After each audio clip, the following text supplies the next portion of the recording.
Hey, what's up? This is Antwon here, the internet's busiest fashion nerd. Some things are super cool, but maybe not that important, and some things are incredibly important, but maybe not all that interesting to a lot of people. And I'm probably going to get crucified for saying this, but I feel like traditionally, fashion and sustainability has not really been the most exciting combo in the world. Please don't cancel me, thank you. And yet fashion is a hugely wasteful industry, with it contributing to 10% of global greenhouse gas emissions and it being the second biggest polluter globally. So whether you like it or not, it is an incredibly important issue. It's definitely something that's worth talking about. The point of this video isn't to preach a particular agenda or to shame anyone out of buying clothing and stuff. It's just something that I was thinking about as a relatively normal consumer that I wanted to put down into words and then into a video. How has fashion failed to make us as consumers interested in sustainability on a wider scale? And more recently, what's been happening to make sustainability seem a little bit sexier? One thing we have to understand here is that publicly traded companies are indebted to their shareholders. They are literally bound to make decisions that will help secure the success and the long-term profitability of that company.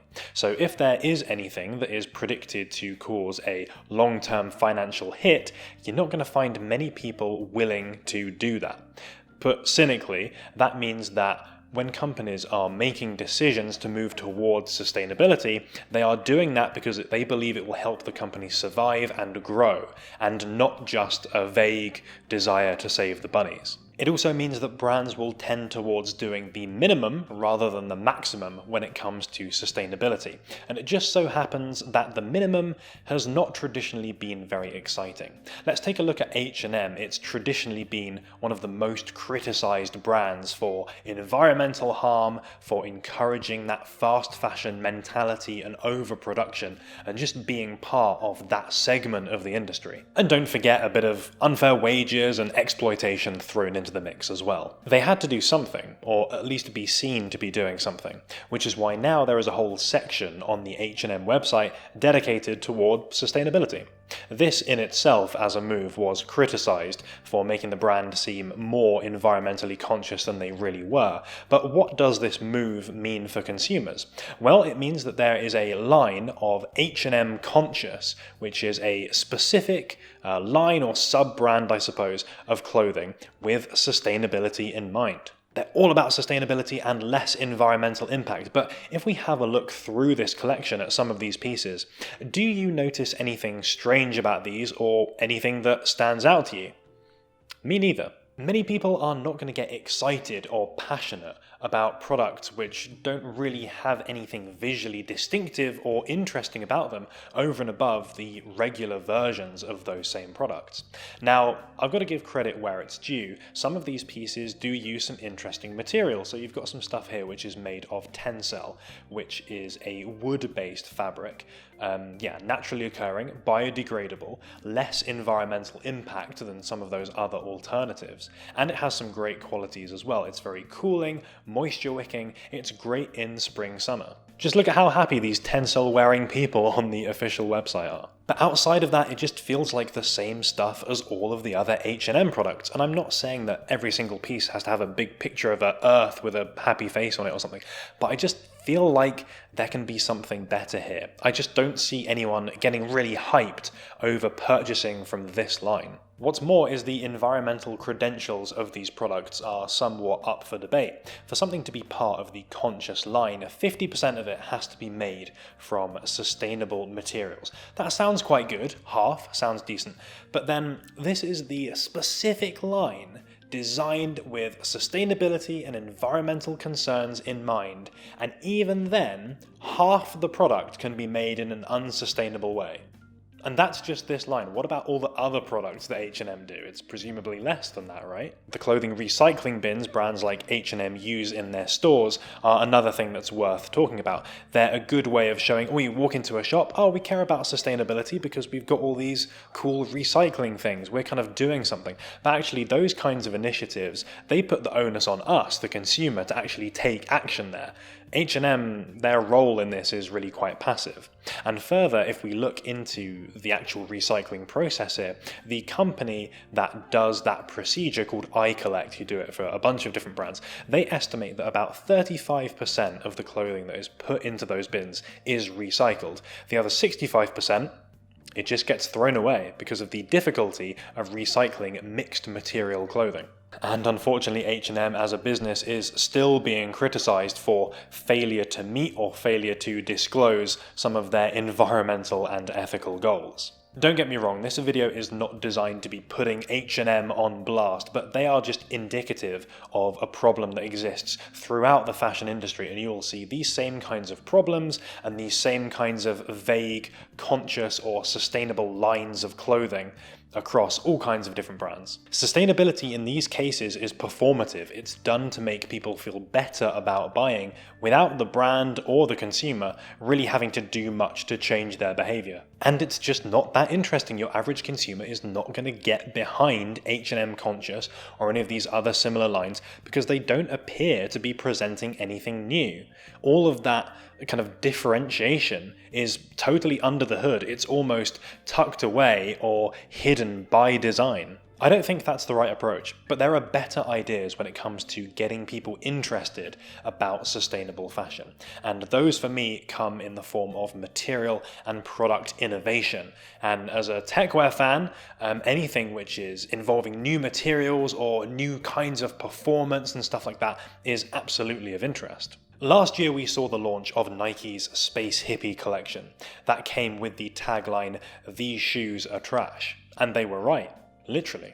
The midsoles were made of Nike grind foam, a material at least partly derived from factory floor scraps that were swept up and then squashed back together into a shoe material. And that composition couldn't be more obvious. You can tell, looking at these, that the midsole is made of tiny little bits of other things. And if you combine that with the overall space-age aesthetic of this collection, Nike's message, I think, is pretty clear. Recycled footwear is the future. So if you're buying into Space Hippie, you're getting something head-turning where recycling is at its core. You'll probably get people asking you like, "Those shoes are weird, what are they made of?" And then you have the opportunity to be like, "Oh yeah, they're made of old t-shirts and stuff." And most people are going to be like, "Hey, that's pretty cool." Because most people understand, most people get that recycled things, sustainability is a noble concept and things made of other things are cool. And since then, Nike have been rolling out that recycled tech to loads of other shoe models, things that are maybe more conventional in their style, but still bearing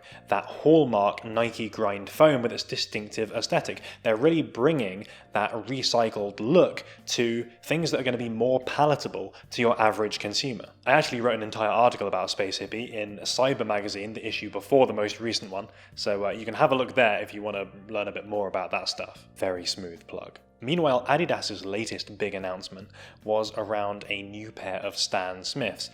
Another pair. We're all falling asleep. Very boring. But these ones are made from mushrooms. That's right, the Adidas Stan Smith Milo is made from mycelium leather, which is a mushroom-derived material made by a biotech company called Bolt Threads. This stuff takes a mere 2 weeks to grow and can be done more efficiently and using fewer resources than traditional animal leather. And they've done this, of course, in a nice kind of off-white colour, which is a dual reference both to the material's fungal roots and the OG colorway of the sneaker. The messaging here is all about taking that classic thing, but then reinventing it, bringing it up to date, and giving it something new. And Adidas as well have said that this color really helps to bring out the unique elements of this material so people can get a good sense of what it looks like and how it differs to a regular shoe. It is less obvious of its sustainable nature than the Space Hippie collection, but the story is very clear and it is there. Mycelium leather is relatively new in the fashion industry. It's only been used since something like 2017, and this is the first time that it's been used in footwear. And that makes for an interesting thing to talk about. Check out my new shoes. They're made of mushrooms. That's a lot more interesting than like, look at my jeans. They're made of up to 20% recycled cotton. Wow. We've also had the Parley line for some time now, where unique products are made using recycled ocean plastics and tend to be given a light blue finish in some way to make them a bit more distinctive and obvious they're part of this collection, in a similar kind of way to how electric cars have the obligatory blue round the grille kind of thing. For Adidas, new initiatives are extending out of their sneakers and into their clothing. Their upcoming Futurecraft Loop Terratex is a pretty interesting jacket because the entire thing is made of a single material. Reason being, it's a lot easier to recycle. That problem that iCollect described, why most of the clothes are thrown away and not recycled, is because of that issue. So Adidas is directly aiming to tackle that with products like these. At the end of its life, the whole thing can, in theory, be ground up into polyester fibers and used again to make a similar product. And that is surprisingly rare for a piece of outerwear. I mean, you think about your average jacket, the lining, the outer, Velcro cuffs, zips, anything like that, all of those things are made from all kinds of different materials. Jackets are pretty bad, to be honest, when it comes to sustainability. Not only that mixed material issue, but the plastic that they tend to be made from, not really known for degrading too quickly, is it? And further, the DWR spray, often used to give things water repellency, has some significant environmental costs, and there hasn't really been an effective way anyone's found to circumvent that yet. Who knows, maybe in future we'll start seeing outerwear brands coming out with their own Nike Grind equivalents, and we'll have some crazy patchwork jackets or something, I don't know. In this area, frankly, the best way to encourage sustainability is to buy fewer things and to make maximum use of that stuff that you do buy. And I'm setting a great example for that kind of behavior. Of course, we should be conscious that these kinds of initiatives are not necessarily less performative than any of the other things like those conscious clothing lines that have come before.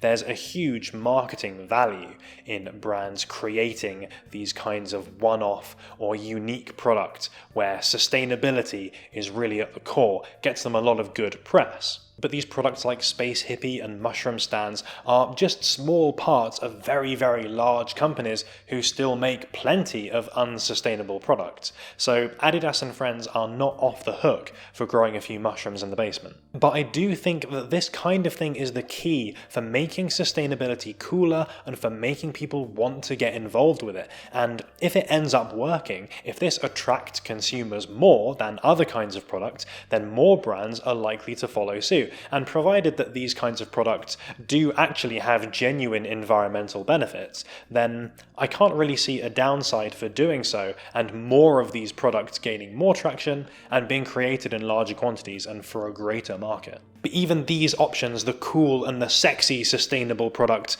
are just a drop in the metaphorical plastic-filled ocean. So what other options do we have? Well, you've got some brands, of course, where this sustainable and environmental ethos is really woven into the brand's core. Story Manufacturing is very much an example here. They have a manifesto which applies to all of their clothing, detailing how they're aiming to have a positive environmental impact with this brand rather than a negative one, and the ways that they really do go above and beyond in putting sustainability at the forefront with all of these new products. So buying into this brand means you're absolutely buying into those ideas. And I think the brand's visual identity definitely does reflect that too. To be honest, this is an absolutely enormous topic. It's more than we can really cover in one video, and I'm certainly not claiming to be an expert on this. As I mentioned in the introduction, it was more something that I, as a relatively regular consumer, was kind of thinking about, so wanted to put down and talk about in a more organized way. So I'm certainly hoping that you guys will have some thoughts on this one, and some of you are going to have some really interesting bits of information around this topic. So if there's anything that's come into mind here, if this has kind of provoked any thoughts or ideas, then definitely stick them down there in the comments, because I'm certainly excited to learn some new things around these ideas, this increasingly important conversation. And it's also going to make the comment section as valuable as possible for any future viewers who might go scrolling down in search of some more info on this topic. So yeah, if you've got anything useful, definitely put it down there. And if you enjoyed this video, you thought this topic was interesting in some way, then please do give the video a like, because it is super appreciated and it always helps me decide what kind of stuff that I should talk about next. But until then, thank you so much for watching, and we will be back next week with another video. Shout out to Griffin Green. We certainly have talked about Riot Division on this channel quite a few times in the past, and the $60 to $70 for a pair of pants, You can't go too far wrong with that. And shout out to Young Kang, you clearly have great taste, and I'm officially liking your comment. Thanks for making it all the way to the end of the video. If you want to catch some more, there's going to be links going up at the top, and if you haven't subscribed yet, then definitely consider doing so, because we got fun new fashion and techwear content coming out every single week. And hopefully in the next few weeks I can stop hand holding this mic. I'm doing so because this room is very echoey, but it's not really helping that much, so I might have to pick up a lapel mic or something instead, and try and get things a little bit more sorted. Anyway, thanks again for watching, and see you later.